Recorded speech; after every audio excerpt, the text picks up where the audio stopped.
অনেকে আমরা তুলনা করি নিজের স্ত্রীকে আরেক নারীর সাথে, নিজের সন্তানকে আরেক সন্তানের সাথে, নিজের ভাইকে আরেক মানুষের সাথে করে তাকে ছোট করি। করেন এরকম? করবেন না। অনেকে দেখবেন ছেলে মেয়ে একটু ভালো পড়াশোনা করে নাই, বলে যে কি করলি তুই, ওই দেখ পাশের বাড়ির ওই ছেলে A+ পাইছে, যা তার পা ধোয়া পানি খা। কমন কথা, ওর কি খা? পা ধোয়া পানি খা।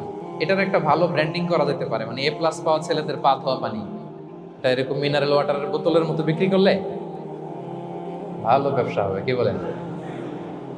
এটা হচ্ছে আমাদের মুরব্বীরা, টিপিক্যাল মা বাবারা এটা বলেন, ভুল করেন, ওনারা বুঝেন না, ওনারা বুঝেন না। কখনো কম্পেয়ার করবেন না, এটা করে আপনার ছেলের মনোবল আপনি আগেই ভেঙে দিচ্ছেন, ঠিক কিনা?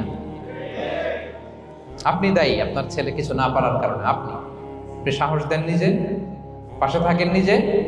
A+ যারা পাইছে পা ধোয়া পানি খেতে বলছেন যে, এই জন্য ওকে, ওই ছেলেকে আল্লাহ A+ পাওয়ার জন্য বানাইছে, আল্লাহ ওকে ওই মেধা দিচ্ছে, কিন্তু আপনার ছেলেরা আবার আল্লাহ তাআলা অন্যদিকে মেধা বাড়াই দিচ্ছে। সে ওইটা পারবে, ওইটা ওই A+ ওয়ালা জীবনও পারবে না, ঠিক কিনা বলেন? আপনার ছেলে যেটা পারবে 10টা A+ হোল্ডার ওটা পারবে না, কারণ প্রত্যেককে আল্লাহ আলাদা আলাদা ফিচার দিয়ে, কোয়ালিটি দিয়ে, ইউনিকনেস দিয়ে পয়দা করেছে। কখনো